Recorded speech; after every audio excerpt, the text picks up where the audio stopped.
RTV app వార్తల్ని క్షణాల్లో చదివే అవకాశం ఉంటుంది. ఒక న్యూస్ పేపర్, ఒక టెలివిజన్ ఛానల్ మీ చేతుల్లో ఎప్పుడూ ఉంటాయి. కూటమి అభ్యర్థిగా లక్ష్మీ నరసింహస్వామి, చందోళ్ళు బగళాముఖి అమ్మవారు, అలాగే బాపట్ల భావనారాయణుడు, పోలేరమ్మ తల్లి, ప్రభువైన యేసయ్య, అట్లాగే ఇలా అందరూ ఆశీస్సులతో నేను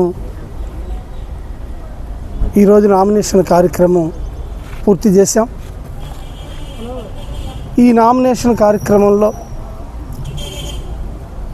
మాజీ ఎమ్మెల్సీ అన్నం సతీష్ ప్రభాకర్ గారు,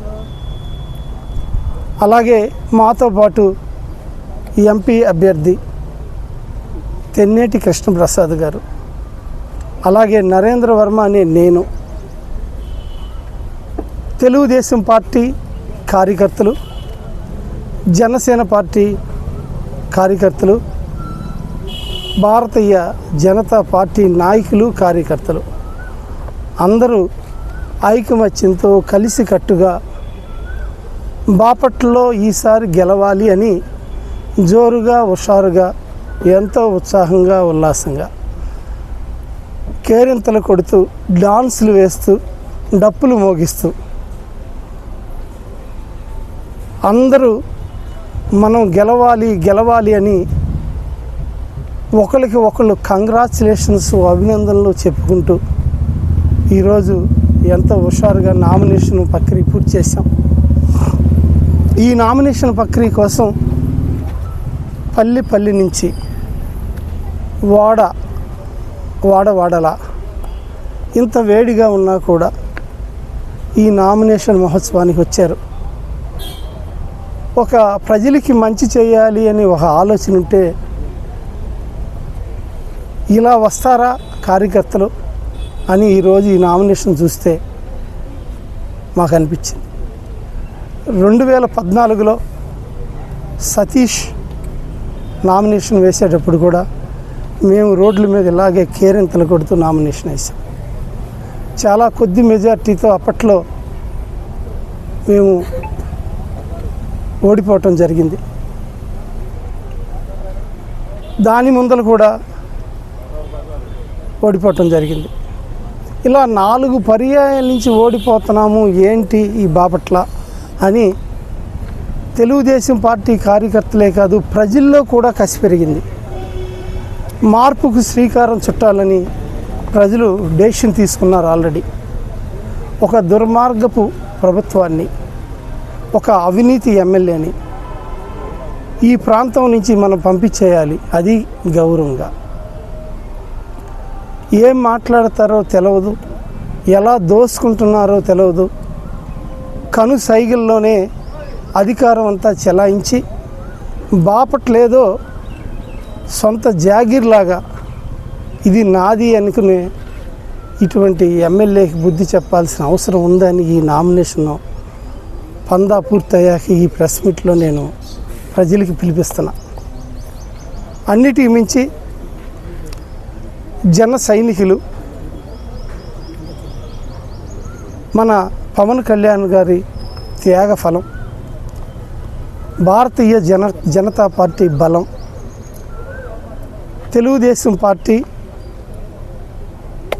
వీళ్ళిద్దరితో కలిసి రాష్ట్రాన్ని రీబిల్డ్ చేయాలి. అక్కడ ఎన్డీఏ ప్రభుత్వం, మన స్టేట్లో ఎన్డీఏ ప్రభుత్వాన్ని ఏర్పాటు చేసి భారతీయ జనతా పార్టీ అభ్యర్థిగా, అలాగే మన తెలుగుదేశం పార్టీ అభ్యర్థిగా,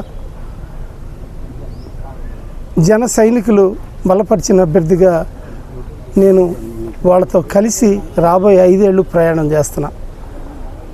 అందరూ సుదీర్ఘమైన చర్చల ద్వారా మంచి నిర్ణయాలు తీసుకుని ప్రజలకి 10 మందికి మేలు చేసే విధంగా రేపు పాలన ఉండాలి. అవినీతికి ఏమాత్రం అవకాశం లేకుండా మంచి పాలన అందియాలి.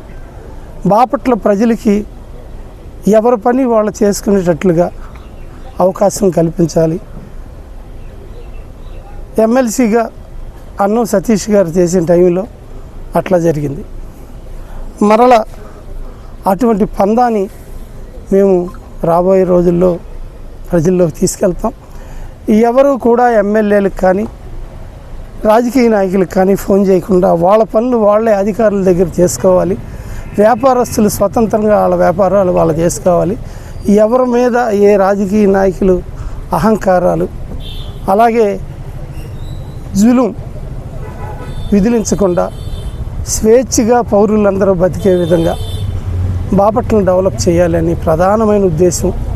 అలాగే టూరిజం డెవలప్మెంట్ కానివ్వండి, రైతులకి కాలువలు కానివ్వండి, మురుగు కాలువలు కానివ్వండి, సింథటిక్ వాకింగ్ ట్రాక్స్ కానివ్వండి, గార్డెన్స్ కానివ్వండి, పబ్లిక్ సంబంధించి ఒక స్టేడియం కానివ్వండి, ఇలా ఎన్నో మనసులో ఎన్నో ఉన్నాయి చేయాలని. రాబోయే 1830 రోజులు నేను ఈ ప్రజల కోసం కష్టపడతానికి సిద్ధంగా ఉన్నా. ఆశీర్వదించండి, అవకాశం ఇవ్వండి. ఈ అవకాశం అనేది నేను పదవి అలంకారం కాదు, ఒక బాధ్యత అని. ఆ బాధ్యతతో పనిచేయటానికి నేను మీ ముందుకు వస్తున్నాను అని, మీరు పనిస్తే పనిచేయటానికి నేను సిద్ధంగా ఉన్నానని.